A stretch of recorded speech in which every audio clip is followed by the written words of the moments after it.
जेके expert YouTube channel.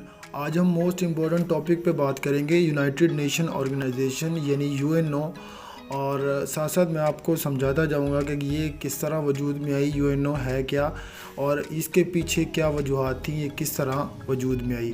ठीक है, इसमें जितने भी क्वेश्चन, जितने भी पेपर्स होते हैं पीपीएससी, एफपीएससी, एनटीएस, ओटीएस वगैरह के, इसमें मोस्टली जो यूएनओ से रिलेटेड क्वेश्चन होते हैं, हम इस छोटी सी वीडियो में वो क्वेश्चन को कवर अप करने की कोशिश करेंगे।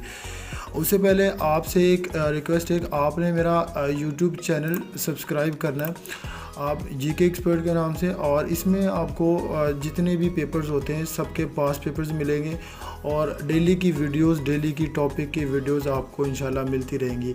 ये मेरा चैनल है, आप देख सकते हैं। इसमें एलडीसी, यूडीसी, असिस्टेंट तहसीलदार, जूनियर क्लर्क या जितने भी पेपर्स होते हैं सबके पेपर्स आपको मेरे चैनल पे मिलेंगे इंशाल्लाह। आपने सब्सक्राइब करना है, ठीक है। उसके बाद हम अपने टॉपिक की तरफ चलते हैं।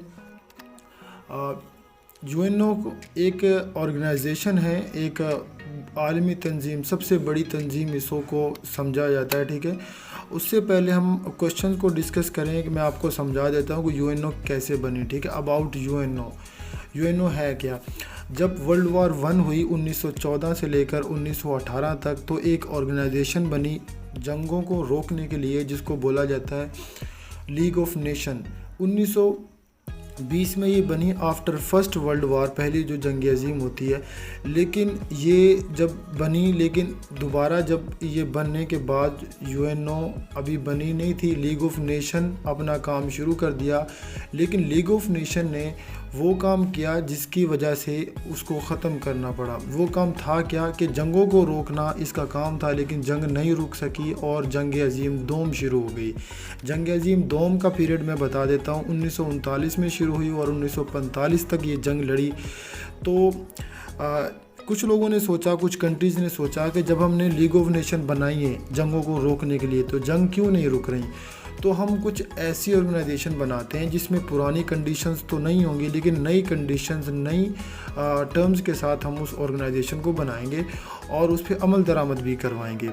तो जो यूएसए का प्रेसिडेंट था फ्रैंकलिन डी रोजवेल्ट, 1945 में उसने कुछ मुतालबात पेश किए कि हम ऐसे ऑर्गेनाइजेशन बनाएंगे, उसका नाम यूएनओ होगा और उसका जो हेडक्वार्टर होगा वो भी यूएसए में होगा, और हम उस पर मज़ीद वर्किंग करेंगे ताकि जंग ना हो, क्योंकि आपको पता है जंगों में बहुत ज़्यादा नुकसानात होते हैं सारे कंट्रीज़ के, ठीक है।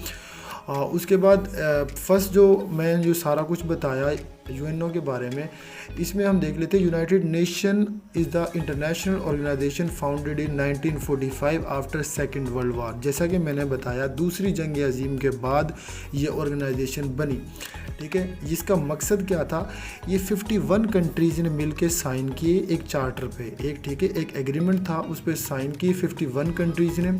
और ये किसकी वजह से साइन किए, मेंटेनेंस ऑफ इंटरनेशनल पीस, अमन के लिए, कि हम दोबारा इस ऑर्गेनाइजेशन को अगर हम बना रहे हैं तो अमन के लिए बना रहे हैं, दोबारा कोई जंग नहीं होगी, कोई भी कंट्री किसी कंट्री के साथ कोई इंटरफेयर नहीं करेगा। इस वजह से हम इन ऑर्गेनाइजेशन को बना रहे हैं। इसमें कुछ रूल्स हैं, कुछ रेगुलेशंस हैं, कुछ टर्म्स हैं, कुछ कंडीशंस हैं, उस पर सारे कंट्रीज़ फॉलो करेंगे।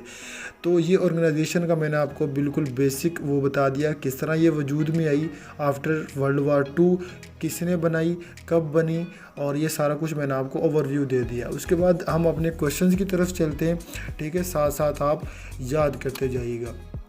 फर्स्ट क्वेश्चन है, what is the term of United nation secretary general. जो इसका सेक्रेटरी जनरल होता है वो कितने साल के लिए इलेक्ट होता है, वो 5 साल के लिए इलेक्ट होता है।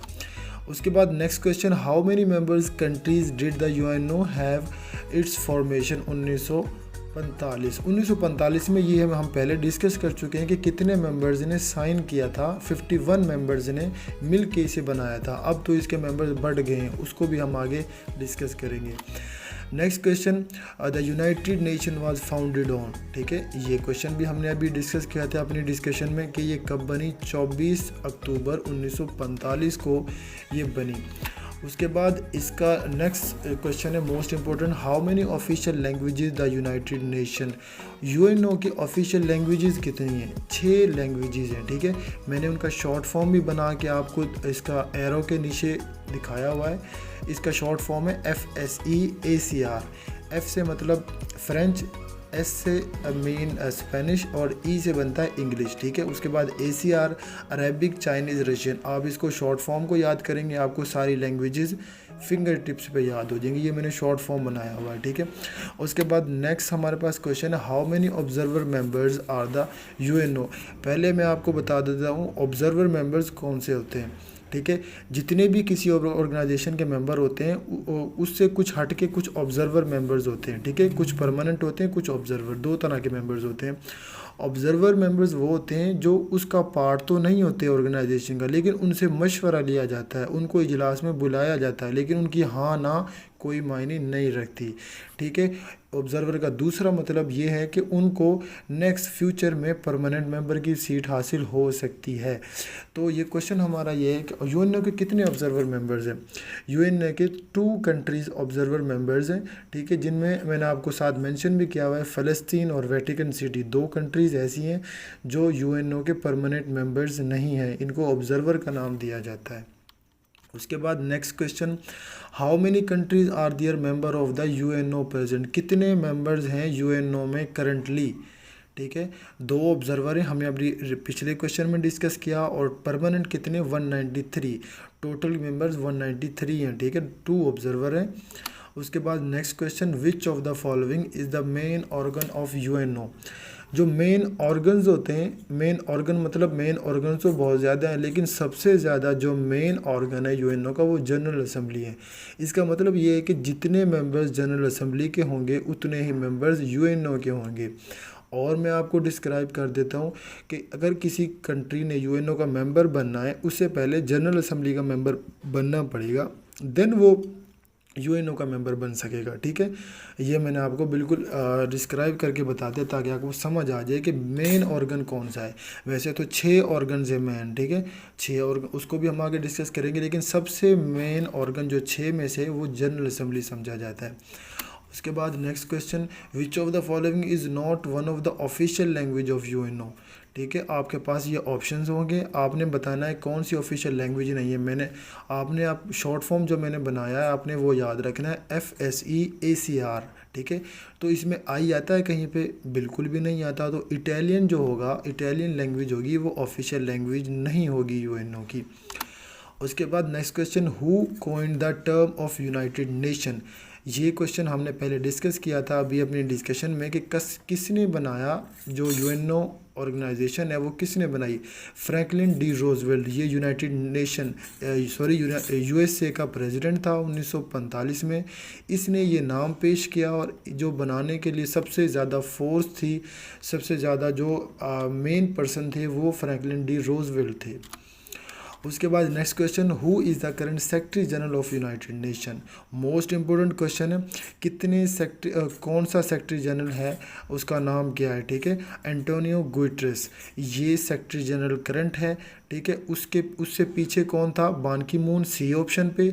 उससे पीछे कौन था, कोफी अन्नान, ठीक है। 3 क्वेश्चन मैंने आपको एक ही पॉइंट पे डिस्क्राइब कर दिए कि सेकंड कौन अब कौन है, सेकंड लास्ट कौन है, और थर्ड लास्ट कौन थे। Next question, current secretary general of UNO belongs to. जो करंट सेक्रेटरी जनरल है UNO का, वो कहाँ से बिलोंग करते हैं। पुर्तगाल एक कंट्री है, वहाँ से बिलोंग करते हैं। थोड़ा सा मैं इसको डिस्क्राइब कर देता हूँ। अभी हमने एक क्वेश्चन डिस्कस किया कि वो कितने साल के लिए इलेक्ट होता है, 5 साल के लिए। लेकिन UNO के चार्टर में ये भी शामिल है कि वो दूसरी टर्म के लिए भी इलेक्ट हो सकता है, मतलब 5 साल उसके पूरे हुए तो अगले 5 साल के लिए भी वो इलेक्ट हो सकता है, लेकिन तीसरी टर्म के लिए इलेक्ट नहीं हो सकता। तो जो पुर्तगाल के एंटोनियो गुटेरेस हैं, करंट अभी हमने डिस्कस किया सेक्रेटरी जनरल, वो एक टर्म गुजार चुके हैं तकरीबन 2017 से लेकर उसका फर्स्ट टर्म ख़त्म होने वाली 1 जनवरी 2017 में वो इलेक्ट हुए थे। उसके फर्स्ट टर्म ख़त्म होने वाली है और उसके इलेक्शन हुए, वो दूसरी टर्म के लिए भी इलेक्ट हो गया, ठीक है।